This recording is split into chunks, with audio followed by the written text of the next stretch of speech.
Hello বন্ধুরা, good morning to Mousumi island. রয়েছি এখন মৌসুমি আইল্যান্ডে আনন্দধারা ক্যাম্পে। তোমাদের রুমটাকে একটুখানি দেখিয়ে দিই। এই রয়েছে রুম, এসি রুম। ওই সাইডে রয়েছে অ্যাটাচ টয়লেট, বাইরে একটা সুন্দর আয়না, বেসিন। রুমটা সেরকম ক্লিন না, তবে ঠিক আছে, খারাপ না। বন্ধুরা, এসি রুম পার হেড 1300 টাকা করে নিচ্ছে। তো এখন যাবো হচ্ছে ব্রেকফাস্ট করতে। চল আগে ব্রেকফাস্টটা করি, দেখাই কী কী দেয়, তারপরে হচ্ছে তোমাদের ক্যাম্পটা ঘুরে দেখাবো। বন্ধুরা, চলে এসছে ব্রেকফাস্টে রয়েছে পুরি, আলু কাবলির ছোলা, আর হচ্ছে ডিম সিদ্ধ। কিন্তু একটাই, যেটা আমরা গ্রুপে এসেছি, একজন খাইনি, তার ডিমটা আমি নিয়েছি। তো টেস্ট খুবই সুন্দর, ঘরোয়া রান্না, কাঠের উনুনে রান্না করে।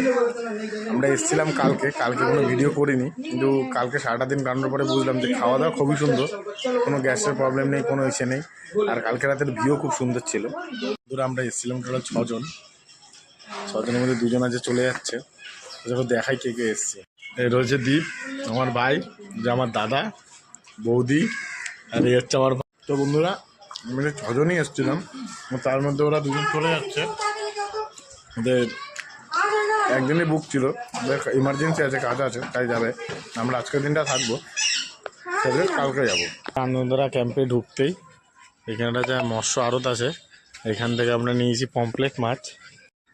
তো বন্ধুরা, এই হচ্ছে আনন্দধারা ক্যাম্পের এন্ট্রান্স। ওই সাইডে রয়েছে রান্নাঘর, ঢুকতে একটা ডান দিকে দোকান পাবে, অনেক কিছু পেয়ে যাবে। আর এটা হচ্ছে রিসেপশন, আর এদিকে হচ্ছে বড় ডাইনিং প্লেস। এদিকে রুম আছে অনেক,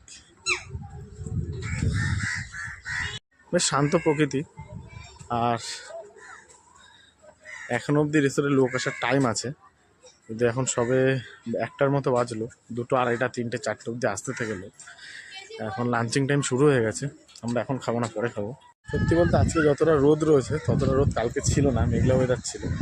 আর অনেকটা রাস্তা জার্নি বলে আমরা কালকে এরকম টাইপের সমুদ্রের পাড়ে আসিনি, একবারে রেস্ট নিয়ে রাতের বেলায় বসেছিলাম অনেকটা রাত। আর কালকে ছিল পূর্ণিমা, চাঁদের আলোতে সমুদ্র খুব সুন্দর লাগছিল। কিন্তু আজকে খুব কড়া রোদ রয়েছে।